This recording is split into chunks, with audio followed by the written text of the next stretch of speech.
Hello everyone and welcome to my channel, and today I'll be reading an Arlecchino Listener by me.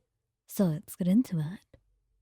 You've survived fiercer battles, and schemes that were tighter than spiderwebs, politics that were cutthroat and sharp enough to cut bone. But none of these things have ever made your heart pound the way Arlecchino does. Especially now, and especially tonight. The velvet ring box in your pocket burns against your side, as if trying to force you forward. You've rehearsed for this moment 100 times, and yet your palms are sweating, and your hands won't stop shaking. She stands at the window of the manor, arms folded, watching snowfall gather in slow, delicate layers across the courtyard. A rare moment. Quiet. Stillness. The kind that she only lets exist when she thinks no one is watching. Lion, you're pacing, she says without turning around, sensing you immediately, and you freeze. She glances at you, her eyes narrowed, curious. Come here, she says, and you walk to her side, your heartbeat loud in your chest, enough that you're convinced she can actually hear it. Her gaze looks down to your hand, then back to your face. There is something on your mind. She observes, sharp as ever. You swallow. There is. She shifts fully toward you, leaning back against the window ledge, her arms crossed, her posture always carrying this authority, but her eyes are much gentler tonight. Well, you can tell me. You try, but your voice stalls in your throat.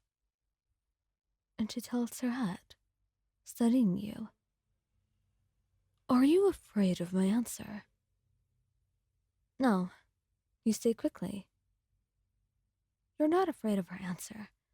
Truly, you're afraid of what follows. Afraid of losing her. Afraid of the way your world has grown to hinge on her presence.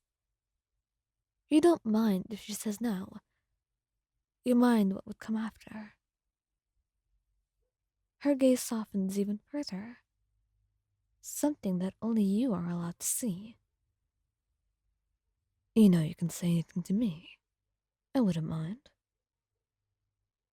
I know. And somehow, that makes whatever you want to say even harder. And so you take a breath. A shaky one. Then, Arlecchino, you've mentioned this before. We've talked about our future and about us. Yes, we have. I have many plans for the house, for the children, and for us. Your chest tightens. You didn't expect her to say that so easily. And she steps closer, her fingers brushing your jaw with the gentlest touch she possesses, a softness that she saves entirely for you. Well, what troubles you? Your breath shakes. It's not trouble, I want to ask you something important. She stills.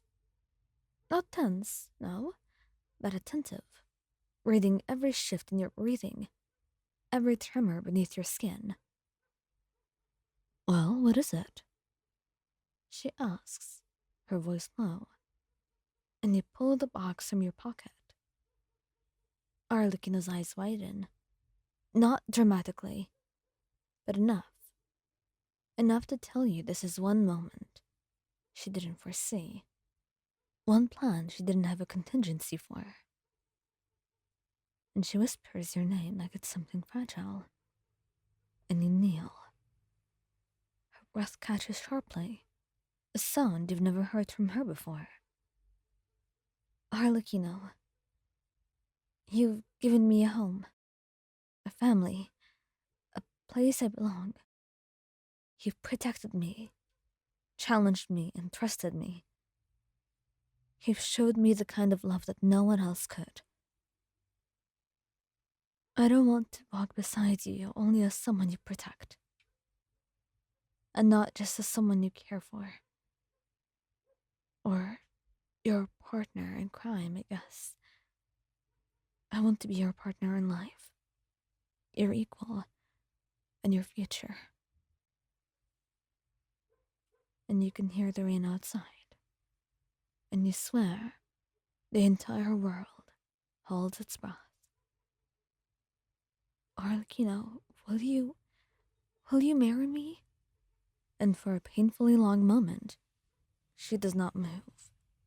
Her eyes are wide, stunned.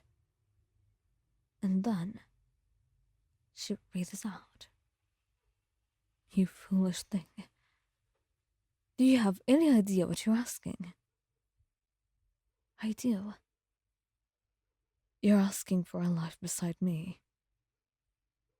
A sinner. A weapon. I'm asking for you. All of you. All of what you are and all of what you have to offer. She looks away.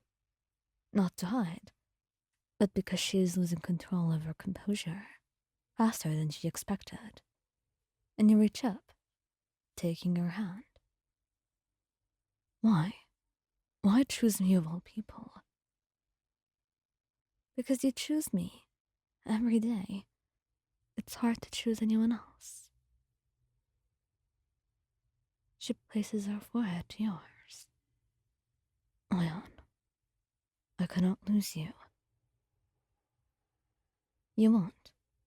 If you marry me, you bind yourself to my world, my enemies, and my past, more than you ever were. I already chose all of that. She laughs softly, amused and overwhelmed. Then I suppose I have no excuse to refuse that, do I? No, you absolutely don't.